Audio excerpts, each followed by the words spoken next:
Hello friends, welcome to South Indian Bites. இன்றைக்கி நம்ம பார்க்க போகிறது இப்போ இன்டர்நெட்டில் ரொம்ப ட்ரெண்டிங்கில் இருக்க ஒரு ரெசிபி தான் டார்ட்டிலா ரேப். சின்னவங்கலேருந்து பெரியவங்க வரைக்கும் எல்லாரும் விரும்பி சாப்பிட்ற வகையில் இருக்கிற இந்த டிஃப்ரெண்ட்டான ரெசிப்பியை பிரேக்ஃபாஸ்ட்டுக்கோ அல்லது டின்னருக்கோ நம்ம வீட்டில் ஈஸியாக செஞ்சிடலாம். வாங்க இது எப்படி செய்யலான்னு பார்க்கலாம். முதல்ல ஒரு மிக்சிங் பவுலில் 1 கப் கோதுமை மாவு அல்லது மைதா மாவு, உங்களுக்கு எது விருப்பமோ அதை சேர்த்துக்கோங்க. கூடவே 1/2 டீஸ்பூன் பேக்கிங் பவுடர், 1/2 டீஸ்பூன் உப்பு, 1 டீஸ்பூன் எண்ணெய், இது எல்லாம் சேர்த்து நல்லா கலந்துக்கோங்க. அப்புறமா 1/2 கப் சுடு தண்ணியை கொஞ்சம் கொஞ்சமாக அதில் சேர்த்துட்டு ஸ்பூனால் நல்லா கலந்து விடுங்க. மாவு நல்லா ஆறினதும் சப்பாத்தி மாவுக்கு பிசைகிற போல் ஒரு 10-15 நிமிஷத்துக்கு நல்லா அழுத்தம் கொடுத்து பிசைஞ்சிக்கோங்க. மாவு காயாமல் இருக்கிறதுக்காக 1 டீஸ்பூன் எண்ணெயை மேலே தடவிட்டு ஒரு 30 நிமிஷத்துக்கு அப்படியே மூடி வச்சுருங்க. அடுத்ததாக நம்ம ஸ்டஃபிங் ரெடி பண்ணிக்கலாம். அதுக்கு 150 கிராம் எலும்பு இல்லாத சிக்கன் துண்டுகளை நல்லா கழுவி சுத்தப்படுத்தி வச்சுருக்கேன். அதில் 1/2 டீஸ்பூன் தனி மிளகாய்த்தூள், 1/2 டீஸ்பூன் சீரகத்தூள், 1/4 டீஸ்பூன் கரம் மசாலா, 1/4 டீஸ்பூன் மிளகுத்தூள், ஒரு பிஞ்ச் அளவுக்கு மஞ்சள் தூள், 1/2 டீஸ்பூன் இஞ்சி பூண்டு விழுது, 1 டீஸ்பூன் எலுமிச்சை சாறு, தேவையான அளவுக்கு உப்பு சேர்த்து இந்த சிக்கன் மசாலா எல்லாம் ஒன்று சேர்கிற அளவுக்கு நல்லா கலந்து வச்சுக்கோங்க. அடுத்ததாக ஒரு பேனில் 2 டேபிள் ஸ்பூன் எண்ணெய் விட்டு இந்த சிக்கன் துண்டுகளை ஒன்று ஒன்றா அதில் சேர்த்துக்கோங்க. மிதமான தீயில் இதை ஒரு 5 நிமிஷத்துக்கு வேக விடுங்க. ஒரு சைடு வெந்ததும் இன்னொரு சைடு திருப்பி போட்டு மறுபடியும் ஒரு 5 நிமிஷத்துக்கு வேக வைங்க. ஒருவேளை உங்களுக்கு சிக்கன் வேகலைன்னா எக்ஸ்ட்ராவாக ஒரு 2-3 நிமிஷத்துக்கு திருப்பி போட்டு எடுத்து சிக்கனை நல்லா வேக வச்சு எடுத்துக்கோங்க. இப்போ பாருங்கள், சிக்கன் நல்லா வெந்துடுச்சு. நான் இதை ஒரு பிளேட்டுக்கு மாற்றிக்கிறேன். அடுத்ததாக நம்ம 1/2 மணி நேரம் ஊற வச்சுருந்த மாவை பார்க்கலாம். பாருங்கள், நல்லா சாஃப்டாக இருக்குது. இதை 1 நிமிஷத்துக்கு நல்லா பிசைஞ்சிட்டு இதிலிருந்து கொஞ்சமாக மாவு எடுத்து ரவுண்டாக உருட்டிக்கோங்க. கோதுமை மாவு கொஞ்சம் தூவிட்டு அந்த மாவை அதில் வச்சு நல்லா மெலிசாக திரட்டிக்கோங்க, சப்பாத்திக்கு திரட்டுற போல். அடுத்ததாக ஒரு தோசை தவாவை சூடு பண்ணிவிட்டு நம்ம திரட்டி வச்சுருக்க மாவை அதில் சேர்த்துக்கோங்க. ஒரு 30 செகண்டுக்கு பிறகு இது போல் பபிள்ஸ் வரும். அந்த டைமில் இதை திருப்பி போட்டு ஒரு 30 செகண்ட் வேக விடுங்க. அங்கங்கே லைட்டாக உப்பி வரும்போது தோசை கரண்டியை வச்சு ஓரங்களை அழுத்தி விட்டு சப்பாத்தி போடுற போல் போட்டு எடுங்க. அவ்வளோதான், நம்ம டார்ட்டிலா ரெடி ஆயிடுச்சு. இது போலவே நம்ம எல்லா மாவையும் போட்டு எடுத்துடலாம். அடுத்ததாக இது எப்படி ரேப் பண்ணுறதுன்னு பார்க்கலாம். முதல்ல ஒரு டார்ட்டிலா பிரெட் எடுத்துக்கோங்க. அதை நான் வீடியோவில் காட்டுற போல் மடிச்சுக்கோங்க.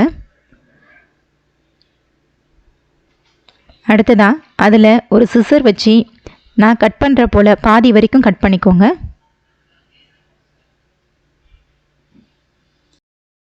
இப்போ உங்களுக்கு 4 பார்ட்டு தெரியும். அதில் ஒரு பார்ட்டில் நம்ம ஏற்கனவே வறுத்து வச்சுருக்க சிக்கன் துண்டுகளை வச்சுக்கோங்க.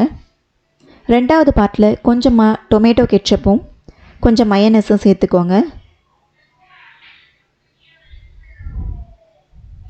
இது ரெண்டையும் ஸ்பூன் வச்சு மிக்ஸ் பண்ணிவிட்டு அந்த பார்ட் ஃபுல்லாக அப்ளை பண்ணிக்கோங்க. 3வது பார்ட்டாக நான் சீஸ் ஸ்லைஸ் வைக்கிறேன்.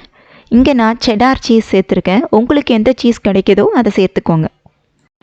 அடுத்ததாக ஒரு பவுலில் 2 டேபிள் ஸ்பூன் கோஸ், 2 table spoon carrot, 2 table spoon தக்காளி, இது எல்லாம் நீல வாக்கில் நான் மெலிசாக கட் பண்ணி வச்சுருக்கேன். அதில் கொஞ்சமாக மிளகுத்தூளும் தேவையான அளவுக்கு உப்பும் சேர்த்து நல்லா மிக்ஸ் பண்ணிக்கோங்க. இந்த மிக்ஸ்சர்லேருந்து 1 டேபிள் ஸ்பூன் எடுத்து 4வது பார்ட்டில் வச்சுருங்க. அடுத்ததாக நான் வீடியோவில் காட்டுற போல் இதை மடிச்சுக்கோங்க. ஸ்டஃபிங்லாம் வெளியே வராத அளவுக்கு நிதானமாக மடிங்க. இது அப்படியே இருக்கட்டும். நம்ம 2வது மெத்தடில் எப்படி ரேப் பண்ணுறதுன்னு பார்க்கலாம். அதுக்கு ஒரு டார்ட்டிலா பிரெட் எடுத்துக்கோங்க. நம்ம முதல்ல எப்படி மடித்தோமோ அதே போலவே 4 மடிப்பாக மடிச்சுட்டு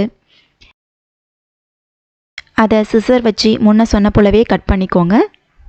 இதை நம்ம குழந்தைங்களுக்கு பிடிச்ச போல் ஸ்வீட்டாக பண்ண போகிறோம். அதனால் ஃபஸ்ட் பார்ட்டில் வாழைப்பழத்தை ஸ்லைஸாக கட் பண்ணி அதை சேர்த்துக்கோங்க. 2வது பார்ட்டில் பீனட் பட்டர் சேர்த்துக்கிறேன். இதுக்கு பதிலாக ஜாம், சாக்கோ ஸ்ப்ரெட் இது போல் உங்களுக்கு பிடிச்சது எது வேணால் சேர்த்துக்கலாம் நீங்கள்.